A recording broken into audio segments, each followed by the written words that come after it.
Kapidongski TV. Grabe VNC pinaratangan na nagpawakwak sa iba, VNC hindi napigil ang sumagot sa mga taong ayaw sa kanya. Yan ay sama-sama nating tutukan mamaya mga kalingap.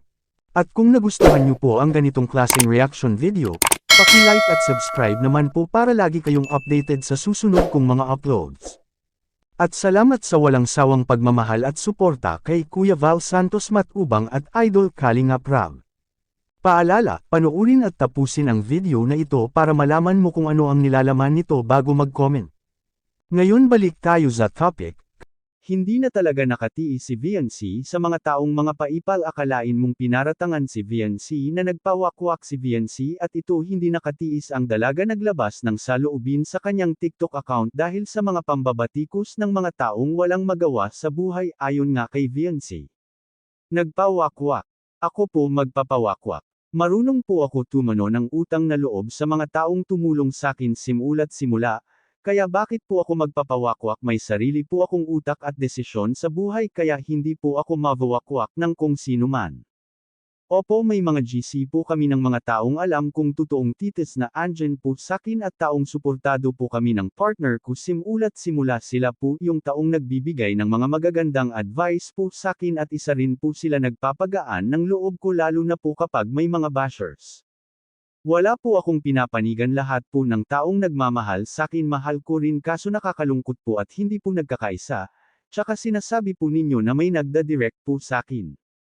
Para lang po alam ninyo sa mga K-boys po ni Kuya Rab dumadaan ang mga gusto nila ipaabot, nagpapasalamat po ako sa mga tites na sinasabihan yung wakwak dahil nagpupuyat po sila para makita lang pong maayos po ang kalagayan ko pag may mga event dahil sobrang suportado po nila ako sa lahat ng ginagawa ko. Grabe talaga itong mga taong ito kahit ano-ano na lang ang pinagsasabi tungkol kay VNC para lang sirain si VNC pero hindi nila alam ganito pala katapang si Wifey akalain mong ayaw talaga ni VNC na paratangan siya ng mga taong ayaw sa kanya kaya ayun supalpal ang mga taong walang magawa sa buhay na real talk kayo ni VNC ngayon hahaha. Yan VNC huwag mo hayaan silang sirain kanila dahil lang sa ayaw nila sayo kahit ano-ano na ang pinagsasabi nila sayo. Iba talaga si VNC matapang talaga kapag alam niyang naagrabyado na siya yan talaga ang gusto ko sa mga babae kapag alam nilang hindi na maganda ang mga pinaggagawa ng kalaban ayan agad harap-harapan na magsasabi kung ano ang naramdaman.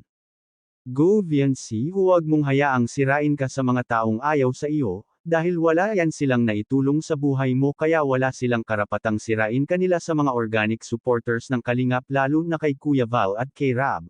Mabuhay ka VNC itaas ang bandera ng mga kababaihan hahaha, kayo mga idol anong masasabi ninyo sa isyong ito na nagpawakwak raw si VNC comment down below at ating pag-usapan. God bless mga idol.